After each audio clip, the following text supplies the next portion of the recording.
नमस्कार साथियों, स्वागत है आपका अपना YouTube channel my tuition club में। तो साथियों, आज हम लोग पढ़ने वाले हैं प्रकाश के बारे में। और प्रकाश होता क्या है, इसी की जानकारी हम लोग लेंगे। तो प्रकाश वह ऊर्जा है जिसकी सहायता से हम किसी वस्तु को देख पा रहे हैं। जैसे आप हमको देख रहे हैं, हम लोग प्रकाश बोलेंगे। ठीक है, प्रकाश प्रकाश की वजह से ही आप जो है हमको देख पा रहे हैं। ठीक, तो प्रकाश क्या है? प्रकाश वह ऊर्जा है जिसकी मदद से हम देख पाते हैं। दूसरी भाषाओं में हम लोग बात कर ले तो प्रकाश जो होता है किरण का पुंज होता है, किरणों का ग्रुप होता है। ठीक है, किरणों के ग्रुप का यानी किरणों के समूह को हम लोग बोलेंगे प्रकाश बोलेंगे। ठीक है, जिस प्रकार से हमारा बॉडी जो है, हमारा शरीर, पूरा शरीर जो है एक छोटे छोटे कोशिकाओं से मिलकर बना होता है, उसी तरह से हमारा प्रकाश जो है, प्रकाश जो है किरणों के ग्रुप होता है। ये तो आपको समझ में आ गया कि प्रकाश होता क्या है। अब हम लोग बात करने वाले हैं, कर लेते हैं कि किस प्रकार हम किस वस्तु को देख पाएंगे, है ना। कब वस्तुएं दृश्यमान बनती हैं? तो दृश्यमान बनने के लिए प्रकाश किस पर पड़ना होती है आवश्यक। यदि मान लीजिए कि हम किसी वस्तु को, अगर हमको देखना है, मान लीजिए वस्तु है, इस वस्तु को हमको देखना है, तो प्रकाश किस पर पड़ेगा? वस्तु पर पड़ेगा कि आपके आंख पर पड़ेगा? तो जब भी कोई प्रकाश जो है, हम लोग परावर्तित प्रकाश को ही देख पाते हैं। जैसे मान लीजिए परावर्तित के कारण देख सकते हैं। अगर मान लीजिए हमको इस वस्तु को देखना है, तो वस्तु को देखने के लिए प्रकाश इस वस्तु पर पड़ना पड़ेगा। और यहाँ पर मान लीजिए कोई आई है, और आई, ये आई है, और इसके बाद परावर्तित प्रकाश जब आंख पर पड़ेगी, तब जाकर हम किसी वस्तु को देख पाएंगे। ठीक है, यानी किस प्रकार वस्तुएं दृश्यमान बनती है, तो आपको समझ में आ गया होगा कि सर्वप्रथम प्रकाश की किरणें कहाँ पड़ती है? वस्तु पर पड़ती है, जिस वस्तु को आप देखना चाहते हैं। ठीक है, जिस वस्तु को आप देखना चाहते हैं, सबसे पहले वस्तु पर पड़ती है जिस वस्तु को आप देखना चाहते हैं। और उसके बाद जो है, उस प्रकाश का परावर्तित प्रकाश जो होता है, आपके आई पर पड़ता है, आंख पर पड़ता है, जब तब जाकर आप उस वस्तु को देख पाते हैं। यानी परावर्तित के कारण ही, परावर्तन के पश्चात जो प्रकाश आपकी आंखों तक आती है, उसी की सहायता से आप इस वस्तु को देख पाते हैं। ये तो आपको समझ में आ गया।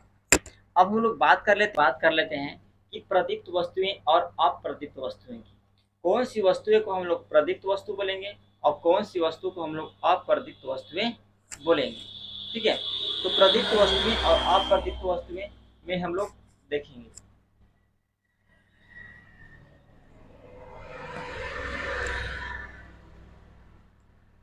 अब हम लोग बात कर लेते हैं कि प्रदीप्त वस्तुएं और अप्रदीप्त वस्तुएं क्या है। आखिर हम किसको कहेंगे प्रदीप्त वस्तुएं और किसको कहेंगे अप्रदीप्त वस्तुएं। तो चलिए इसकी हम लोग चर्चा कर लेते हैं। तो प्रदीप्त वस्तुएं हम उसे कहेंगे जो वस्तुएं प्रकाश उत्सर्जित करता है, मतलब जिससे प्रकाश निकलता है, जो प्रकाश देता है, तो उसको हम लोग बोलेंगे प्रदीप्त वस्तुएं। ठीक है, जैसे कि आप यहाँ पर देख पा रहे होंगे, सूर्य हो गया, तारे हो गए, प्रकाश विद्युत हो गया, बल्ब हो गया, आग हुआ, जलती हुई मोमबत्ती हो गया, ये तमाम चीज प्रदीप्त वस्तुएं कहा जाता है। इसको हम लोग ल्यूमिनियस ऑब्जेक्ट कहते हैं। क्या बोलते हैं? ल्यूमिनियस ऑब्जेक्ट कहा जाता है। अब हम लोग बात कर ले कि चलिए, तो अब हम लोग बात कर लेते हैं कि अप्रदीप्त वस्तुएं होता क्या है। आखिर हम अप्रदीप्त वस्तुएं किसको कहेंगे? तो वैसे वे वस्तुएं जो वस्तु प्रकाश उत्सर्जित नहीं करता है, उसको हम लोग बोलते हैं अप्रदीप्त वस्तुएं। क्या बोलेंगे? अप्रदीप्त, जो प्रकाश उत्सर्जित नहीं करेगा, जो प्रकाश उत्सर्जित नहीं करेगा उसको हम लोग क्या बोलेंगे? अप्रदीप्त वस्तुएं कहेंगे।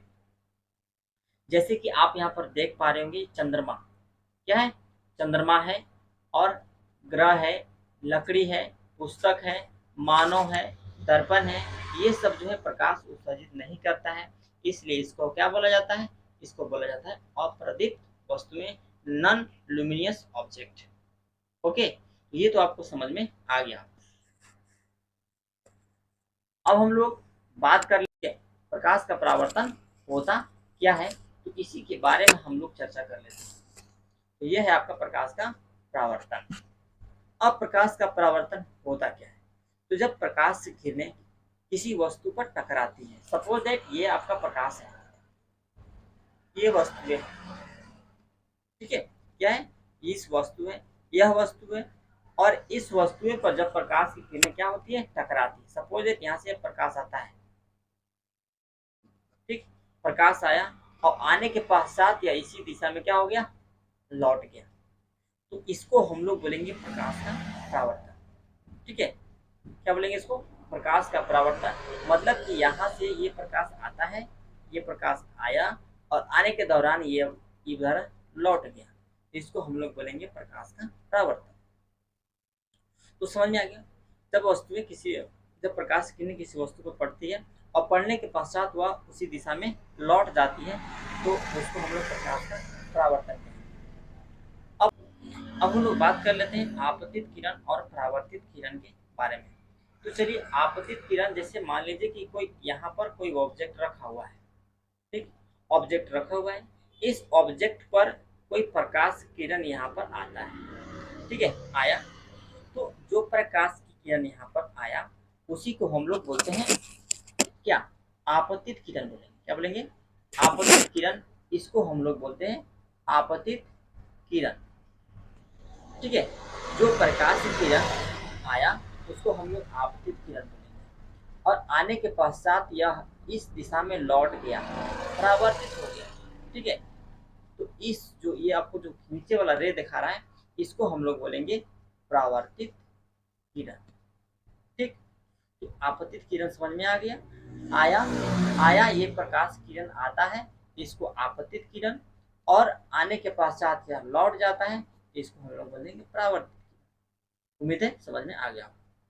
अब नेक्स्ट टॉपिक में हम लोग पढ़ने वाले हैं समतल दर्पण से प्रकाश का परावर्तन के बारे में। अब हम समतल दर्पण के बारे में नेक्स्ट वीडियो में चर्चा करेंगे। उम्मीद है सारे सब्जेक्ट टॉपिक्स आपको समझ में आ गए होंगे। मिलते हैं नेक्स्ट वीडियो में। धन्यवाद, जय हिंद।